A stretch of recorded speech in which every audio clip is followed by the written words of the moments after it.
Now, many Africans say they expected more from President Obama in his term of, at least in terms of his Africa policy, but are still pleased with his performance overall.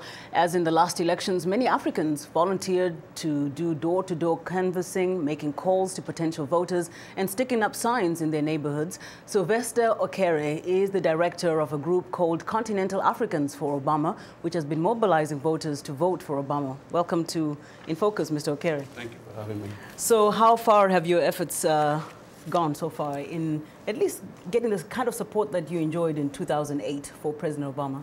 Yeah, we are getting very kind of virus and contagious, reaching out to our Africans, African immigrants all across the nation. And we are very excited to do that. And we're also very passionate making sure that the president is being re-elected. And how exactly are you going about trying to ensure that? Yesterday, I understand you had some kind of a call-in initiative. Were you calling voters? Yeah, we do door-to-door knocking. We export voters to, canvassing to Virginia, different cities in Virginia. We do phone banking.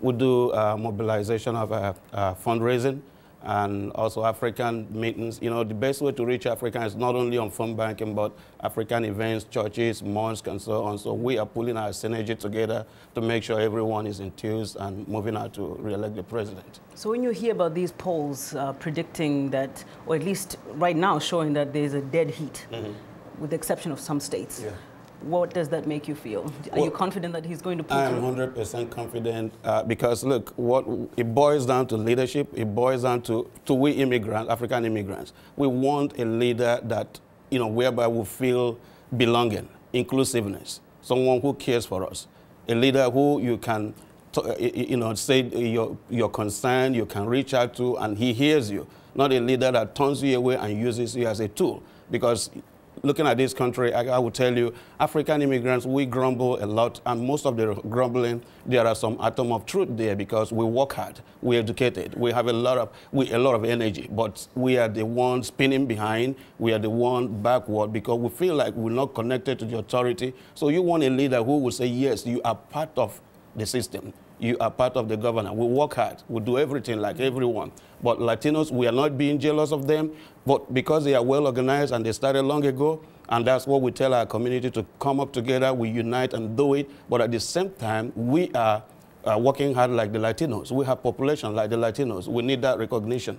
But now some would say, okay, President Obama has been in office now 4 years. I don't know how much has he really shown that he's embraced the African community specifically. Is it also fair to say that maybe Mitt Romney has not? And is that something that you're saying has come across in his campaigning? How do you make that determination? The most important thing I would tell any African, all from what you call a nomination till now, you have never had Governor Mitt Romney mention Africa, even immigrant. If he ever mentioned, he's the Mexican, and he's not in a genuine way. But then also in the debates, people say that even Africa didn't come from even President Obama. So is it really fair? I'm trying to establish here the voting and the support by Africans for President Obama. Is it more to do with his policies and how he's taking care of necessarily the black or Africans in the U.S., or is it because of his African connection? And how is it how do you prove, or how are you assured that in his next term anything will be different? And also, of course, many compare the former president, George W. Bush, and his record in Africa.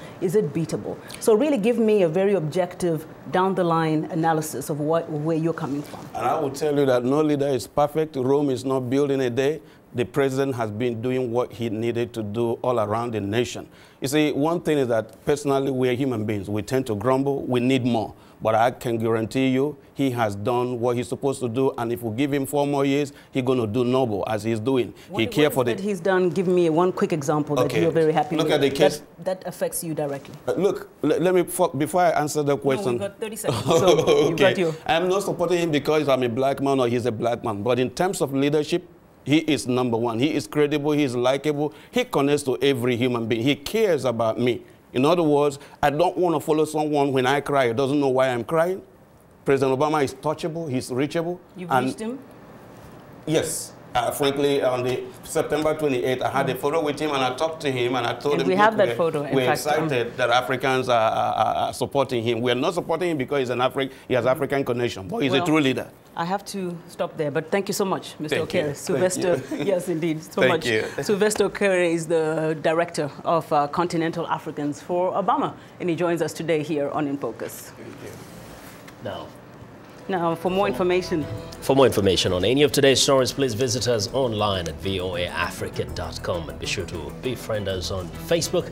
The address facebook.com/VOA in Focus.